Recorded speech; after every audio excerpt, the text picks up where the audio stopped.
गुजरात और महाराष्ट्र के राज्यपाल आचार्य देवव्रत जी, दिल्ली की मुख्यमंत्री रेखा गुप्ता जी,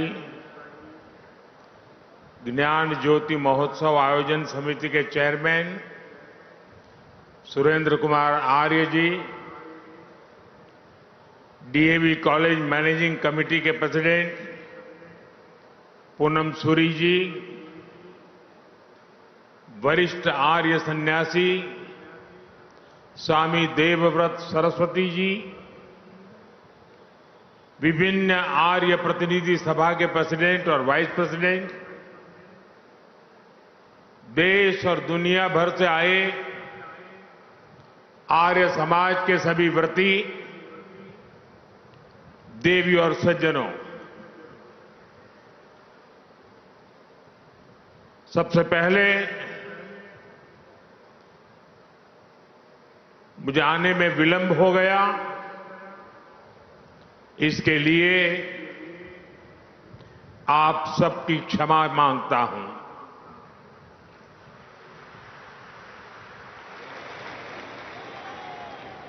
आज सरदार साहब की जयंती थी, 150वीं जयंती। Statue of unity Ekta Nagar में उनका कार्यक्रम था और मुझे आने में विलंब हो गया और उसके कारण मैं समय से नहीं आ पाया और इसलिए मैं आप सबकी क्षमा चाहता हूं।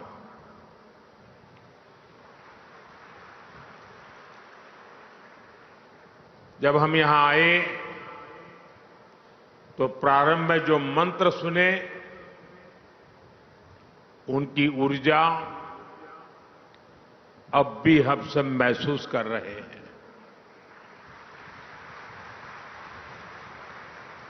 जब भी मुझे आपके बीच आने का अवसर मिला और जब जब मैं आया, वो अनुभव दैवीय अनुभव होता है, अद्भुत अनुभव होता है। और ये स्वामी दयानंद जी का आशीर्वाद है, उनके आदर्शों के प्रति हम सबकी श्रद्धा है। आप सभी विचारकों से दशकों पुरानी मेरी आत्मीयता है कि मुझे बार बार आपके बीच आने का अवसर मिलता है।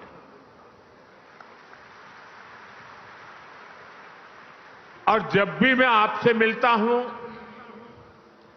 आपसे संवाद करता हूं, एक अलग ही ऊर्जा से, एक अलग ही प्रेरणा से भर जाता हूं।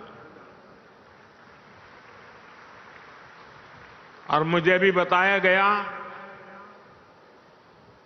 कि ऐसे 9 और सभागृह बनाए गए हैं, वहां सभी हमारे आर्य समाज के व्रती वीडियो से इस कार्यक्रम को देख रहे हैं। मैं उनके दर्शन नहीं कर पा रहा हूं, लेकिन मैं उनको भी यहां से प्रणाम करता हूं। साथियों, गत वर्ष गुजरात में दयानंद सरस्वती जी के जन्म स्थान पर विशेष कार्यक्रम हुआ था। उसमें मैं वीडियो संदेश के जरिए शामिल हुआ था। इसके पहले यहां दिल्ली में ही मुझे महर्षि दयानंद सरस्वती जी की 200वीं जयंती समारोह के शुभारंभ का सौभाग्य मिला था। वेद मंत्रों के उच्चारण की ऊर्जा, वो हवन, अनुष्ठान, ऐसा लगता है जैसे अभी वो सब कल की ही बात हो। साथियों, तब उस आयोजन में हम सब ने 200वीं जयंती के समारोह को एक विचार यज्ञ के रूप में 2 वर्ष तक जारी रखने का फैसला किया था। मुझे खुशी है वो अखंड विचार यज्ञ अनवरत 2 वर्ष तक चला है। समय समय पर मुझे आपके प्रयासों और कार्यक्रमों की जानकारी भी मिलती रही है और आज मुझे एक बार फिर आर्य समाज के 150वें स्थापना वर्ष के इस आयोजन में अपनी एक और भाव आहुति देने का अवसर मिला है। मैं स्वामी दयानंद सरस्वती जी के चरणों में प्रणाम करता हूं, उन्हें आदरपूर्वक श्रद्धांजलि देता हूं। मैं आप सभी को इस अंतर्राष्ट्रीय समिट के लिए हार्दिक शुभकामनाएं देता हूं। अभी हमें इस अवसर पर विशेष स्मारक सिक्के को जारी करने का भी सौभाग्य मिला है। साथियों, आर्य समाज की स्थापना के 150 वर्ष ये अवसर केवल समाज के एक हिस्से या संप्रदाय से जुड़ा नहीं है।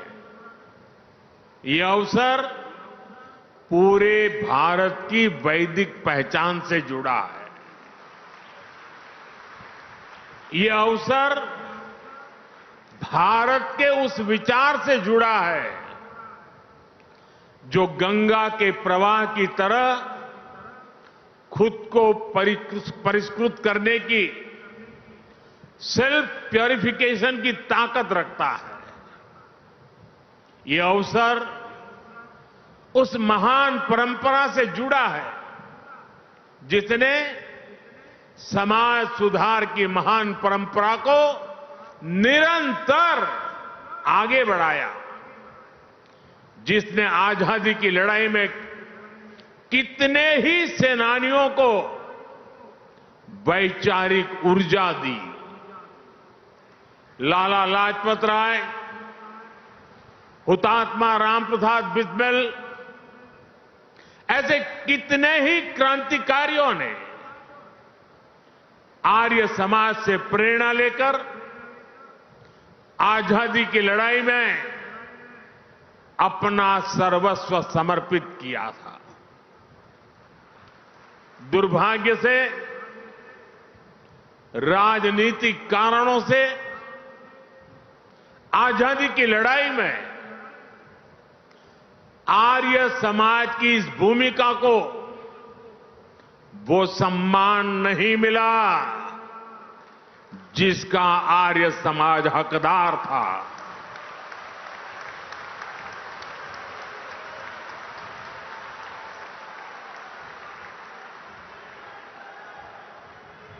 साथियों, आर्य समाज अपनी स्थापना से लेकर आज तक प्रबल राष्ट्र भक्तों की संस्था रही है।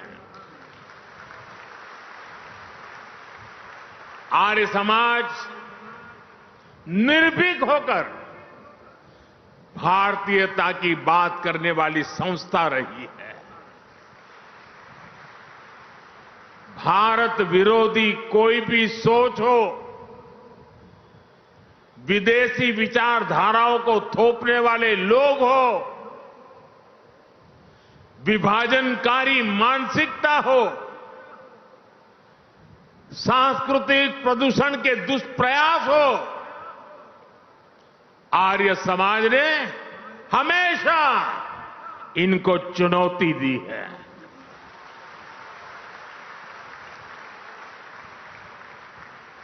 मुझे संतोष है कि आज जब आर्य समाज और उसकी स्थापना के 150 वर्ष हो रहे हैं, तो समाज और देश दयानंद सरस्वती जी के महान विचारों को इस विराट स्वरूप में नमन कर रहा है। साथियों, स्वामी श्रद्धानंद जैसे आर्य समाज के अनेक मनीषी जिन्होंने धर्म जागरण के जरिए इतिहास की धारा को एक नई दिशा दी, आज ऐतिहासिक क्षण में उन सबकी ऊर्जा और आशीर्वाद भी शामिल है।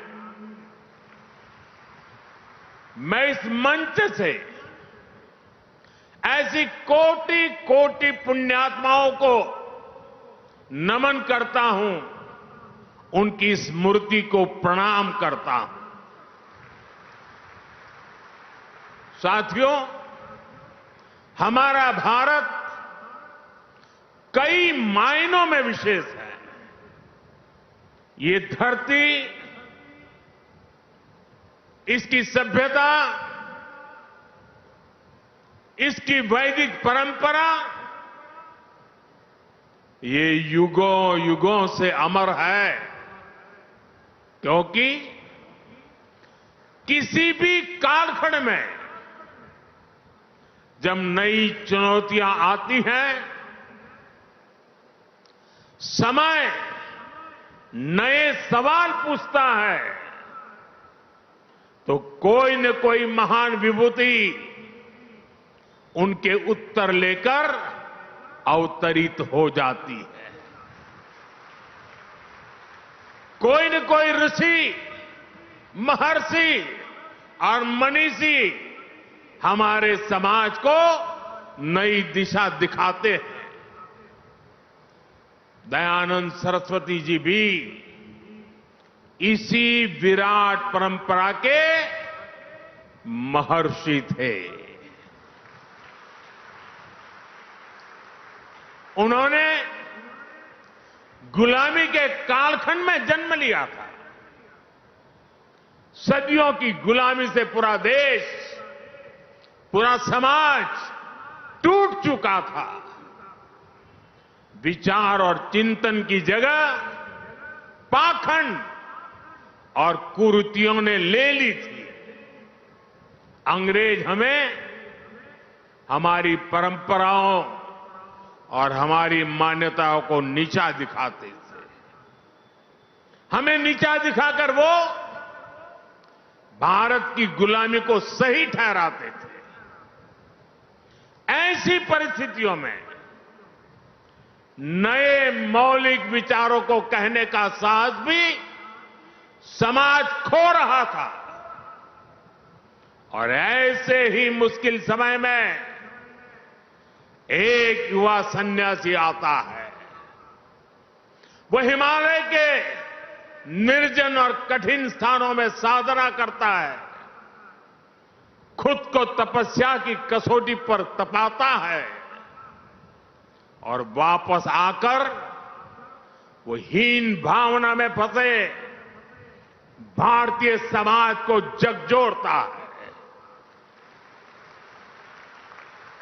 जब पूरी अंग्रेजी सत्ता भारतीय पहचान को नीचा दिखाने में लगी थी, जब समाज के गिरते आदर्शों और नैतिकता के पश्चिमीकरण को आधुनिकीकरण के तौर पर पेश किया जा रहा था, तब आत्मविश्वास में भरा वो ऋषि अपने समाज का आह्वान करता है, वेदों की ओर लौटो, वेदों की ओर लौटो। ऐसी अद्भुत विभूति थे स्वामी दयानंद जी। उन्होंने गुलामी के उस कालखंड में दबी कुचली राष्ट्र की चेतना को फिर से जागृत कर दिया। साथियों, स्वामी दयानंद सरस्वती जी जानते थे कि अगर भारत को आगे बढ़ना है तो भारत को सिर्फ गुलामी की जंजीरें ही नहीं तोड़नी है, जिन जंजीरों ने हमारे समाज को जकड़ा हुआ था, उस जंजीरों को भी तोड़नी जरूरी थी। इसलिए स्वामी दयानंद सरस्वती जी ने ऊंच नीच, छूताछूत और भेदभाव का खंडन किया। उन्होंने छुआछूत को जड़ मूल से उखाड़ फेंकने की आह्वान किया। उन्होंने अशिक्षा के खिलाफ अभियान छेड़ा। उन्होंने हमारे वेदों और शास्त्रों की गलत व्याख्या और मिलावट करने वालों को ललकारा। उन्होंने विदेशी नैरेटिव्स को भी चुनौती दी और शास्त्रार्थ की पुरानी परंपरा से सत्य को सिद्ध किया। साथियों, स्वामी दयानंद जी युगद्रष्टा महापुरुष थे। वो जानते थे, चाहे व्यक्ति निर्माण हो या समाज निर्माण, उसके नेतृत्व में नारी शक्ति की बहुत बड़ी भूमिका होती है। इसलिए उन्होंने महिलाओं को घर की चौखट तक सीमित समझने वाली सोच को ही चुनौती दी। आर्य समाज के स्कूलों में लड़कियों को शिक्षा देने का अभियान शुरू किया। उस समय जालंधर में जो कन्या विद्यालय शुरू हुआ, वो देखते ही देखते कन्या महाविद्यालय बन गया। आर्य समाज के ऐसे ही महाविद्यालयों में पढ़ी लाखों लाख बेटियां आज राष्ट्र की नींव को मजबूत कर रही है। साथियों, यहां दिल्ली की मुख्यमंत्री रेखा गुप्ता जी इस समय मंच पर मौजूद है। अभी 2 दिन पहले ही हमारी राष्ट्रपति द्रौपदी मुर्मू जी ने राफेल फाइटर प्लेन में उड़ान भरी और इसमें उनकी साथी बनी स्क्वाड्रन लीडर शिवांगी सिंह। आज हमारी बेटियां फाइटर जेट उड़ा रही हैं और ड्रोन दीदी बनकर आधुनिक कृषि को भी बढ़ावा दे रही है। आज हम गर्व के साथ कह सकते हैं, भारत आज दुनिया के सबसे ज्यादा फीमेल स्टेम ग्रेजुएट्स वाला देश है। आज साइंस और टेक्नोलॉजी की फील्ड में भी महिलाएं लीडरशिप रोल में आ रही है।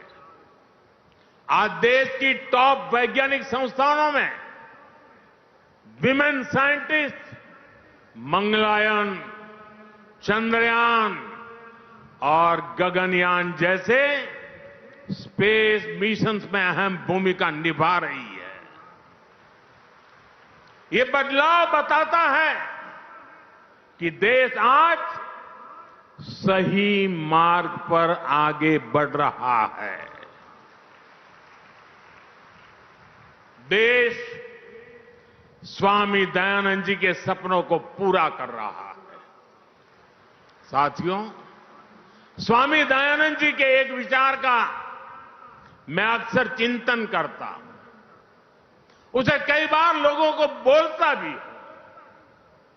स्वामी जी कहते थे, जो व्यक्ति सबसे कम ग्रहण करता है और सबसे अधिक योगदान देता है, वही परिपक्व है। इन सीमित शब्दों में इतना असाधारण विचार है कि शायद इसकी व्याख्या में कई किताबें लिखी जा सकती हैं। लेकिन किसी विचार की असली ताकत उसके भावार्थ से भी ज्यादा इससे तय होती है वो विचार कितने समय तक जीवित रहता है, वो विचार कितनी जिंदगियों का परिवर्तन करता है। और जब हम इस कसौटी पर महर्षि दयानंद जी के विचारों को कसते हैं, जब हम आर्य समाज के समर्पित लोगों को देखते हैं, तब हमें लगता है कि उनके विचार समय के साथ साथ और अधिक प्रकाशमान हुए हैं। भाइयों और बहनों, स्वामी दयानंद सरस्वती जी ने अपने जीवन में परोपकारिणी सभा की स्थापना की थी।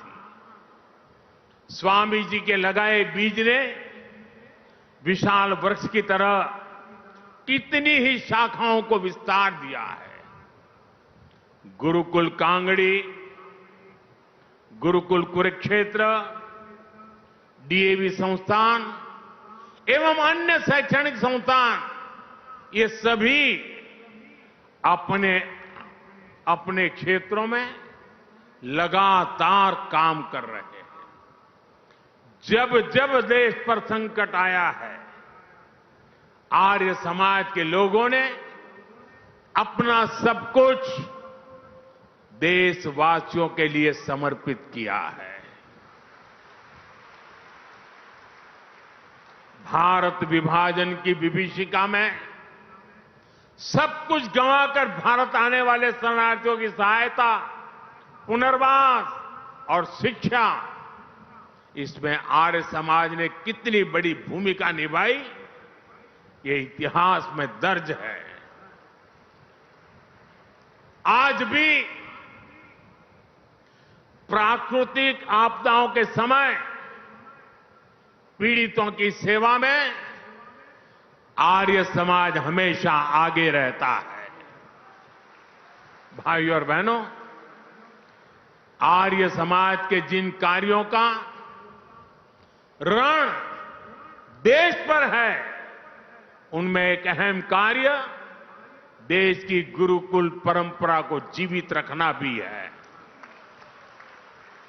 एक समय गुरुकुलों की ताकत से ही भारत ज्ञान विज्ञान के शिखर पर था। गुलामी के दौर में इस व्यवस्था पर जानबूझकर प्रहार किए गए। इससे हमारा ज्ञान नष्ट हुआ, हमारे संस्कार नष्ट हुए, नई पीढ़ी कमजोर हुई। आर्य समाज ने आगे आकर ध्वस्त होती गुरुकुल परंपरा को बचाया। यही नहीं, समय के मुताबिक आर्य समाज के गुरुकुलों ने खुद को परिष्कृत भी किया, उसमें आधुनिक शिक्षा का समावेश भी किया। आज जब देश राष्ट्रीय शिक्षा नीति के जरिए एक बार फिर शिक्षा को मूल्यों और चरित्र निर्माण से जोड़ रहा है, तो मैं भारत की इस पवित्र ज्ञान परंपरा की रक्षा के लिए आर्य समाज का आभार भी करता हूं। साथियों, हमारे वेदों का वाक्य है कृण्वन्तो विश्वमार्यम, अर्थात हम पूरे विश्व को श्रेष्ठ बनाएं, उसे श्रेष्ठ विचारों की ओर लेकर के जाएं। स्वामी दयानंद जी ने इसी वेद वाक्य को आर्य समाज का ध्येय वाक्य बनाया। आज यही वेद वाक्य भारत की विकास यात्रा का मूल मंत्र भी है। भारत के विकास से विश्व का कल्याण, भारत की समृद्धि से मानवता की सेवा, देश इसी विजन पर आगे बढ़ रहा है। आज भारत सस्टेनेबल डेवलपमेंट की दिशा में एक प्रमुख ग्लोबल वॉइस बन चुका है। जिस तरह स्वामी जी ने वेदों की ओर लौटने का आह्वान किया था, उसी तरह आज भारत वैदिक जीवन पद्धति और आदर्शों की ओर लौटने की बात ग्लोबल स्टेज पर कर रहा है। इसके लिए हमने मिशन लाइफ लॉन्च किया है। पूरे विश्व से इसे सपोर्ट मिल रहा है। One sun, one world, one grid vision के जरिए हम क्लीन एनर्जी को भी एक ग्लोबल मूवमेंट में बदल रहे हैं। हमारा योग भी आज अंतर्राष्ट्रीय योग दिवस के जरिए दुनिया के 190 से ज्यादा देशों में पहुंच चुका है। जीवन में योग को अंगीकार करने की, योगमय जीवन जीने की ये पहल पर्यावरण से जुड़े लाइफ जैसे मिशन, ये वैश्विक अभियान पूरी दुनिया आज जिनमें रुचि दिखा रही है। आर्य समाज के लोगों के लिए तो ये उनके जीवन और अनुशासन का हिस्सा है।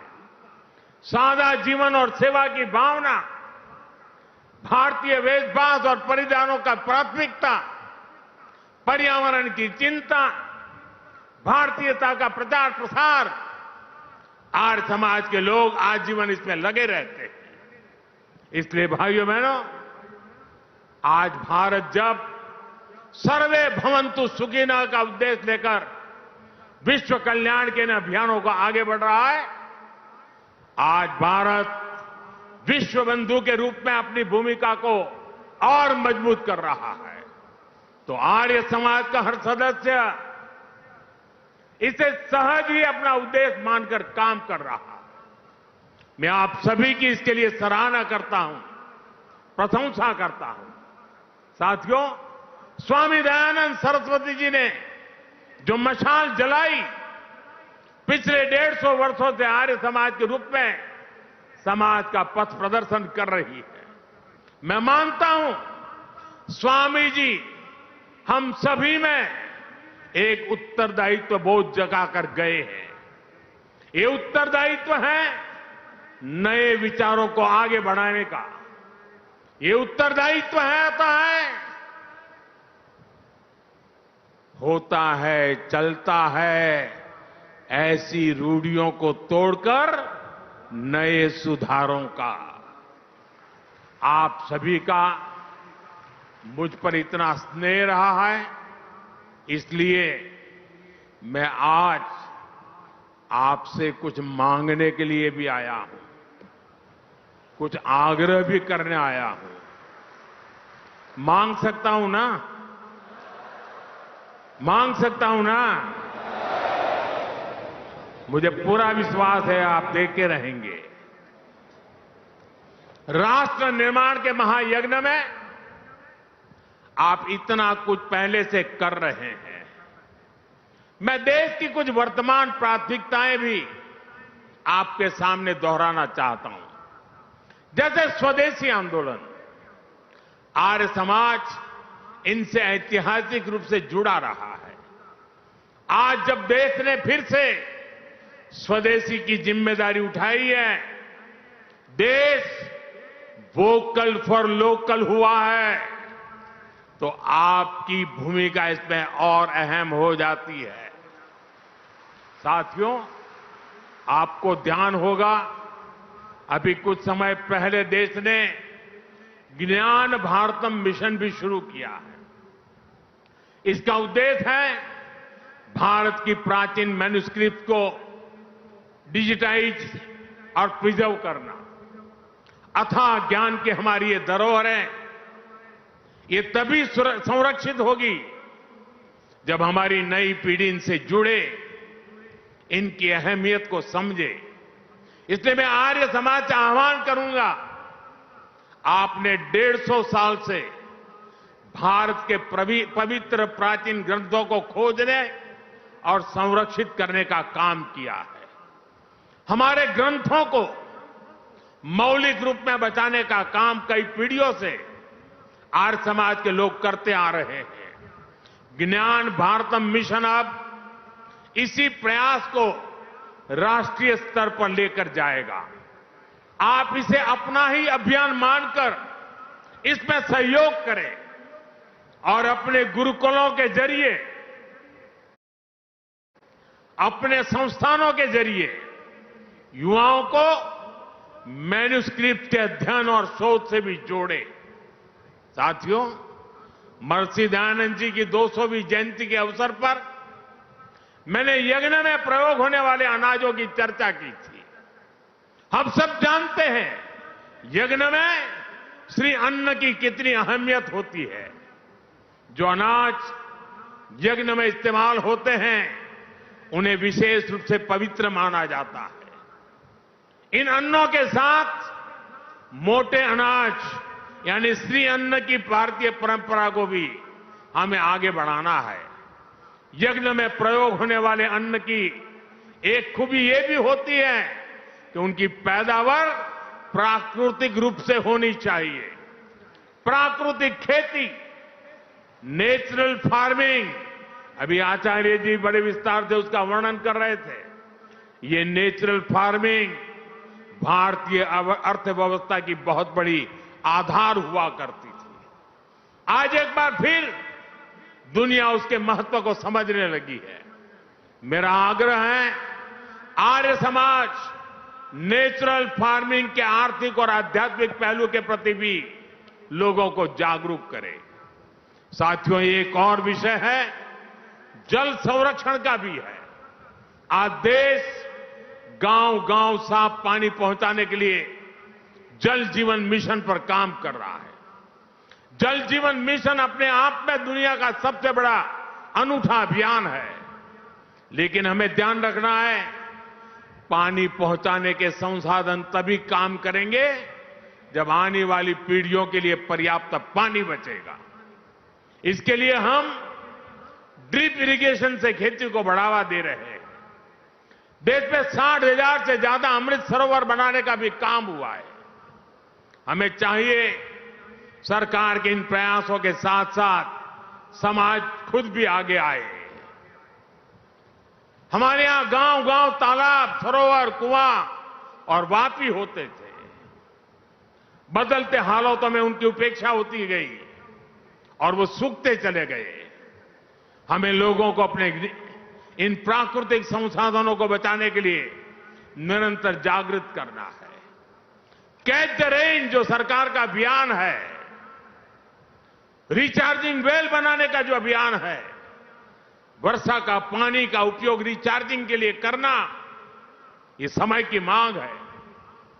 साथियों, बीते काफी समय से देश में एक पेड़ मां के नाम अभियान भी खूब सफल हुआ है। ये अभियान केवल कुछ दिनों या वर्षों का नहीं है, वृक्षारोपण सतत चलने वाला अभियान है। आर्य समाज के लोग इस अभियान से भी ज्यादा लोगों को जोड़ सकते हैं। साथियों, हमारे वेद हमें सिखाते हैं, संगच्छध्वम संवदध्वम संवो मनासी जानताम, अर्थात हम एक साथ चले, एक साथ बोले और एक दूसरे के मन को जाने, यानी एक दूसरे के विचारों का सम्मान करें। वेदों के इसी आह्वान को हमें राष्ट्र के आह्वान के रूप में भी देखना है। हमें देश के संकल्पों को अपना संकल्प बनाना है। हमें जन भागीदारी की भावना से सामूहिक प्रयासों को आगे बढ़ाना है। इन 150 वर्षों में आर्य समाज ने इसी भावना से काम किया है। इसी भावना को हमें निरंतर सशक्त करना है। मुझे विश्वास है महर्षि दयानंद सरस्वती जी के विचार इसी तरह मानवता के कल्याण का मार्ग प्रशस्त करते रहेंगे।